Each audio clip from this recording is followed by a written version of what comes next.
Hello everyone, welcome back to my YouTube channel. And आज के इस वीडियो में हम लोग क्लास 12th का बिजनेस स्टडीज़ का लेसन 9 फाइनेंशियल मैनेजमेंट इसका हिंदुता वित्तीय प्रबंध का पार्ट 11 को कवर करेंगे। और पार्ट 1 से लेकर पार्ट 10 तक का वीडियो मैंने पहले यूट्यूब पर अपलोड कर रखी हूँ। अगर आप लोग को उस वीडियो की रिक्वायरमेंट होगी तो आप लोग मेरे इस चैनल पर जाकर देख सकते हैं। तो आज के इस वीडियो का जो मेन टॉपिक है जिस पर हम लोग डिस्कस करेंगे वो है वित्तीय नियोजन के उद्देश्य, ऑब्जेक्टिव ऑफ फाइनेंशियल प्लानिंग। तो वित्तीय नियोजन के क्या क्या उद्देश्य है बिजनेस ऑर्गेनाइजेशन के अंतर्गत, इसको परफॉर्म करने से क्या मेन पर्पज होता है इनके पीछे, तो उनको हम लोग जानेंगे और समझेंगे।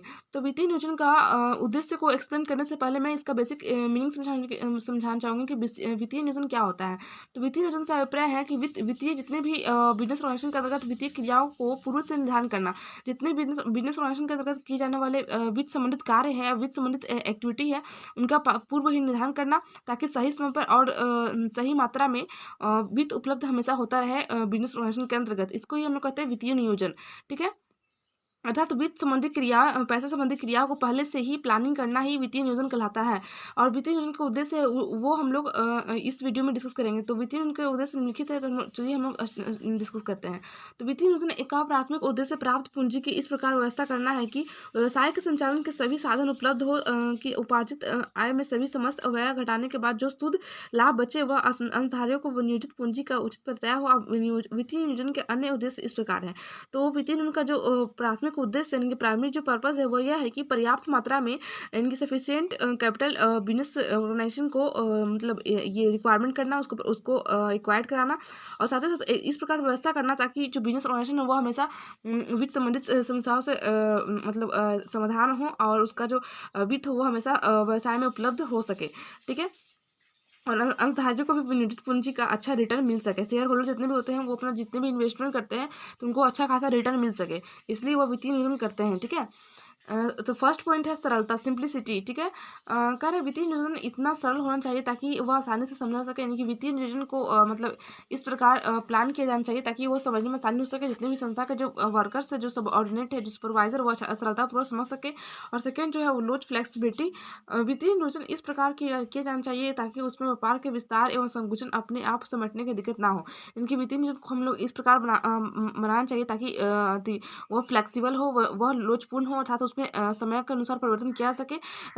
जैसे सपोज डेट मान लीजिए कोई कोई उसमें हम लोग प्लानिंग बनाते हैं वित्तीय नियोजन संबंधी, और कोई इन्वायरमेंट में चेंजेस आते हैं या कोई मार्केट में चेंजेस आते हैं, तो उसकी वजह से हम लोग उस प्लान में चेंजेस भी ला सकते हैं। ऐसा नहीं कि एकदम पूरा ड्रिड प्लानिंग नहीं बनाना है कि हाँ मतलब इसी को फॉलो करना ही तो करना है, तो उसमें समय के अनुसार हम लोग मतलब चेंजेस भी ला सकते हैं। वैसा वित्तीय नियोजन बनाना है। ठीक है, थर्ड है पर्याप्त पूंजी, सफिशिएंट फंड्स। वित्तीय नियोजन इतनी पूंजी का करना चाहिए जो व्यवसाय की समस्त आवश्यकताओं की पूर्ति कर सके और लाभ कमाने समर्थ हो। इनकी वित्तीय नियोजन को इस प्रकार करना चाहिए ताकि जो कैपिटल है वो सफिशिएंट मात्रा में बिजनेस ऑर्गेनाइजेशन को प्राप्त हो सके, और साथ ही साथ जो बिजनेस ऑर्गेनाइजेशन की जो रिक्वायरमेंट है वो फुलफिल हो सके, और उसको जो बेनिफिट अर्न करने में समर्थ हो सके। फिर से फोर्थ जो है वो पूंजीकरण एकत्रीकरण की कम लागत। नियोजन इस प्रकार किया जाना चाहिए ताकि जिसमें न्यूनतम लागत पर आवश्यक मात्रा तक पूंजी एकत्रित किया जा सके। 5 है लागत एवं जोखिम के बीच संतुलन।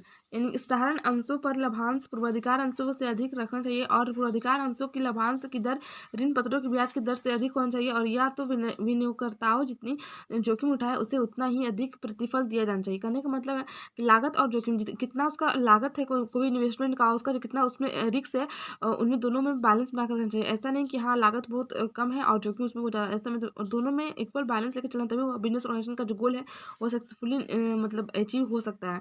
निष्कर्ष में हम कह सकते हैं कि व्यवसाय के कोषों की आवश्यकता का अनुमान लगाने की क्रिया एवं कोषों के स्रोतों का वर्गीकरण ही वित्तीय नियोजन है। मतलब कहने का मतलब है कि व्यवसाय के कोष मतलब जितने फंड्स है उसका जो रिक्वायरमेंट है उसका एज्यूम करना, और साथ ही साथ जो फंड के जो सोर्स है उसका क्लासिफिकेशन करना ही फाइनेंशियल प्लानिंग कहलाता है। और वित्तीय नियोजन के अंतर्गत दिए हुए समय के विकास, निष्पादन, निवेश तथा कोषों की आवश्यकता को ही ध्यान में रखा जाता है। संक्षेप में वित्तीय नियोजन का उद्देश्य आवश्यक वित्त के उपयुक्त मात्रा में और सही समय पर उपलब्ध कराना है। इन संक्षेप में हम कह सकते हैं कि वित्तीय नियोजन का जो मुख्य उद्देश्य है और मेन पर्पस जो है वह है कि आवश्यक वित्त की मात्रा संस्था में एनी टाइम उपलब्ध कराना है। ठीक है, और साथ ही साथ वह सही समय पर और सही मात्रा में उपलब्ध किया जाना है। इसी को हम लोग कहते हैं वित्तीय नियोजन, और वित्तीय नियोजन का यही प्रमुख उद्देश्य होता है। ठीक है, तो आई होप आप लोग की वीडियो अच्छी लगी होगी। Thank you so much watching this video.